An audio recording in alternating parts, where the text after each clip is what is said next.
Assalamualaikum warahmatullahi wabarakatuh. Oke guys, jumpa lagi dengan saya di channel Joni Iswahyudi. Bukan berlatar belakang militer, bukan berlatar belakang intelijen dan lain sebagainya. Hanyalah seorang mahasiswa lulusan UGM dari Fakultas Kehutanan dan menjadi seorang tukang kayu yang berani melawan Australia, Eropa, bahkan Amerika, yang terang-terangan mengambil hak Indonesia, yaitu Freeport, dari tangan Amerika. Siapa lagi kalau bukan Joko Widodo atau Presiden Joko Widodo saat ini guys. Hanya bermodalkan berani, Presiden Jokowi tidak akan takut dengan siapapun selagi itu untuk kepentingan bangsa Indonesia. Ya guys, Freeport 50 tahun lamanya dikuasai oleh asing. Bahkan hanya 9% saja Indonesia menikmati dari hasil tanah Indonesia sendiri, yaitu di Papua. Di tangan Presiden Jokowi, Freeport diambil alih. Bahkan walaupun bisikan-bisikan dari orang-orang dahulu membisikkan bahwa jika Bapak mengambil alih Freeport, Bapak akan digulingkan, Papua akan merdeka. Bukan Presiden Jokowi namanya kalau tidak berani melawan atau berani karena benar untuk rakyat Indonesia. Guys, Presiden Jokowi memang kecil orangnya, bukan berlatar belakang dari militer, tetapi nyalinya melebihi dari seorang militer. Kita simak videonya berikut ini.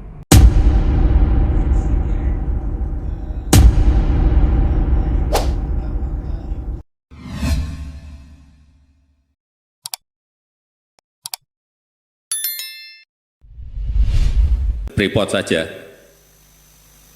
banyak yang membisiki kepada saya, Pak, hati-hati, Papua bisa lepas. Pak, hati-hati, Bapak bisa digulingkan. Jadi hilirisasi ini bukan barang yang gampang. Karena Freeport sendiri sudah 55 tahun beroperasi, nggak pernah mau membangun yang namanya smelter. Karena yang di sana itu bukan hanya tembaga, ada barang yang lain yang harganya lebih tinggi, yaitu emas. Nah, nanti kita punya smelter sendiri di Gresik, tahu kita berapa ton emas setiap tahun yang hilang dari tanah air Indonesia selama 50-an tahun. Hati-hati kalau kita bicara Freeport, sekarang bukan miliknya Amerika. Karena orang masih, wah Freeport, itu sudah milik Indonesia, itu sudah dimiliki oleh MinID. Urusan nikel yang sering saya ceritakan, karena ini memang sebuah keberhasilan kita meningkatkan nilai tambah nikel. Dari bahan mentah, nikel ore, masuk ke NPI, nikel pig iron, masuk lagi ke nikel matte, kemudian masuk ke stainless steel, dan masuk ke turunan-turunan baik garpu, sendok, jarum suntik, dan ratusan turunan lainnya yang ini masih dalam proses semuanya, tetapi paling tidak sekarang kita sudah sampai ke stainless steel. Kemudian yang nikel ore ada lagi nikel ore ke smelter, ke HPAL, ke prekursor, ke cathode, kemudian masuk lagi ke baterai sel. Sudah kejadian dan kita sudah punya industrinya. Untuk nanti kalau kapasitas baterai selnya mencukupi, sekarang ini baru kira-kira 180.000 mobil yang bisa diproduksi dengan baterai sel produksi kita sendiri. Kalau nanti bisa meningkat menjadi juta, itu kita baru memiliki daya saing yang kuat dengan negara-negara lain. Kemudian tembaga, nikelnya sudah masuk ke tembaga. Setelah nikel kita stop tahun 2020, tembaga 2 tahun yang lalu juga kita stop. Minggu depan akan ada 2 smelter besar yang investasinya kurang lebih 50-60 triliun sudah beroperasi, yaitu di Aman, di Sumbawa, kemudian Freeport di Gresik. Seluruh keluarga besar ISE yang saya hormati,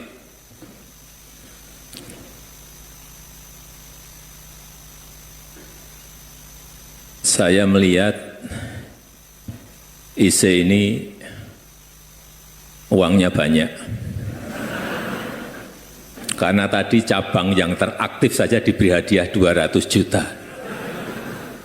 Saya melihat dari sisi itu saja, waduh kaya ini, kaya.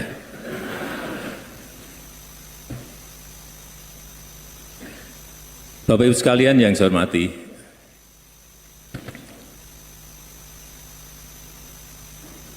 dunia sekarang ini menghadapi sebuah gejolak, ketidakpastian, tantangan yang tidak mudah. Semua negara mengalami, termasuk kita. Bahkan negara-negara maju kalau kita lihat, sudah masuk, banyak yang masuk ke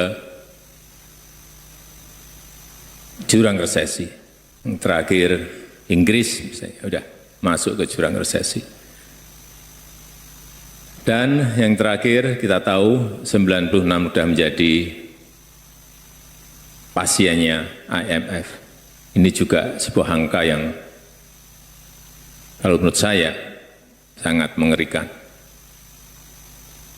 Oleh sebab itu, kita harus fokus dalam bekerja mengelola ekonomi kita.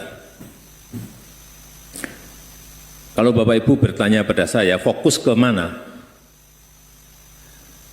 Kalau saya, sekarang maupun ke depan kita harus fokus kepada pasar kerja.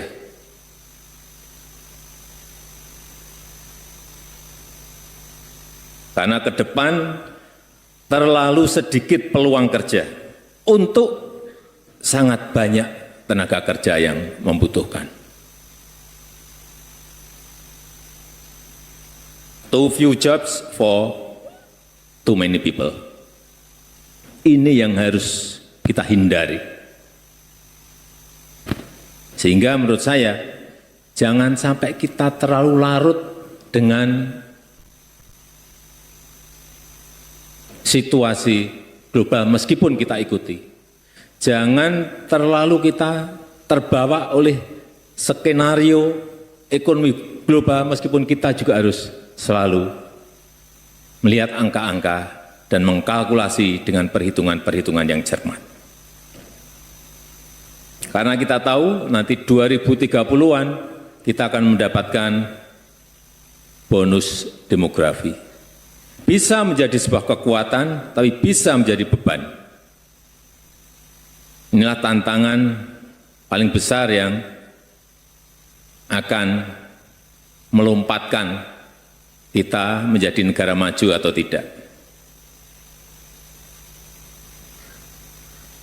Sehingga sekali lagi bonus demografi ini membutuhkan pembukaan kesempatan saat ini untuk membuka lapangan kerja.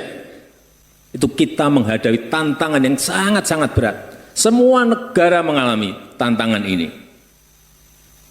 Yang pertama, tantangan yang pertama, perlambatan ekonomi global. Kita tahu 2023 dari World Bank ini global hanya tumbuh 2,7. Kemudian 2024 ini diperkirakan hanya muncul angka 2,6. Tahun depan dari World Bank muncul angka 2, naik sedikit 2,7. Tapi masih jauh dari yang diharapkan oleh semua negara. Dan kita, tadi seperti disampaikan oleh Bapak Ketua Umum, bisa tumbuh di 5, kurang lebih 5,1. Ini sebuah hal yang patut kita syukuri karena ekonomi global hanya tumbuh 2,6, 2,7.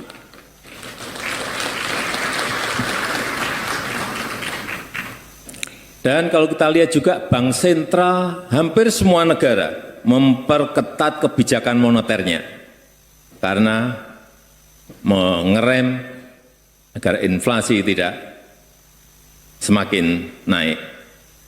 Artinya apa kalau moneter direm? Artinya industri pasti akan turun produksinya. Otomatis perdagangan global juga akan turun kapasitasnya. Jadi yang pertama, perlambatan ekonomi global. Tantangan kita di situ. Yang kedua, peningkatan otomasi di berbagai sektor kerja. Semua sekarang ini mulai masuk ke sana semuanya, ke otomasi semuanya. Awal kita hanya otomasi mekanik, kemudian sekarang muncul AI, muncul analis,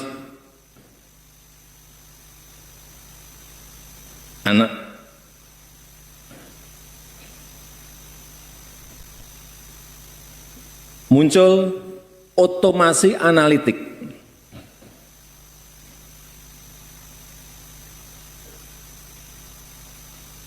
Setiap hari muncul hal yang baru. Dan kalau kita baca 2025,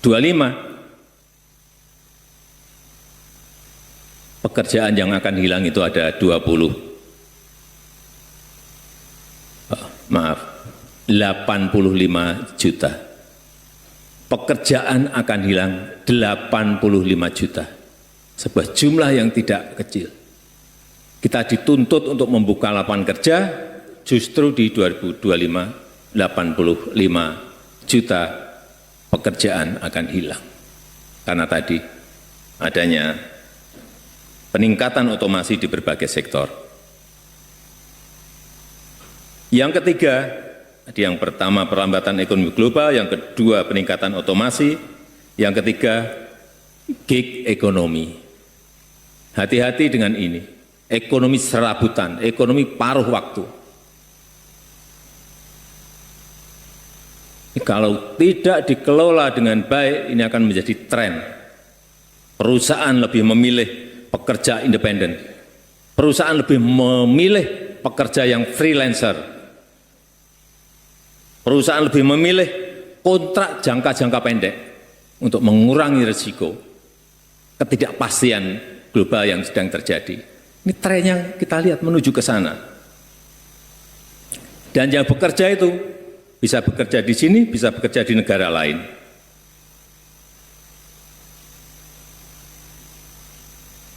Sehingga sekali lagi kesempatan kerja semakin sempit dan semakin berkurang. Oleh sebab itu, saya berharap dari ISAI tadi sudah menyampaikan kajiannya, ada sebuah desain, tapi desain taktis. Rencana, tapi rencana taktis. Strategi, tapi strategi yang taktis dan detail. Kalau ada ini, kita harus belok kemana? Kalau dicegah di sini, kita harus menuju kemana? Itu yang hal-hal yang taktis seperti ini yang kita perlukan. Bukan rencana makro yang sulit diimplementasikan dalam situasi yang sangat sulit. Dan menurut saya, tadi sudah disampaikan oleh Pak Gubernur BI, hilirisasi menjadi kunci. Coba kita lihat satu, urusan nikel. Urusan nikel yang sering saya ceritakan, karena ini memang sebuah keberhasilan kita meningkatkan nilai tambah nikel. Dari bahan mentah, nikel ore, masuk ke NPI, nikel pig iron, masuk lagi ke nikel matte, kemudian masuk ke stainless steel. Dan masuk ke turunan-turunan baik garpu, sendok, jarum suntik, dan ratusan turunan lainnya yang ini masih dalam proses semuanya, tetapi Paling tidak, sekarang kita sudah sampai ke stainless steel. Kemudian yang nikel ore ada lagi nikel ore ke smelter, ke HPAL, ke prekursor, ke cathode, kemudian masuk lagi ke baterai sel. Sudah kejadian dan kita sudah punya industrinya.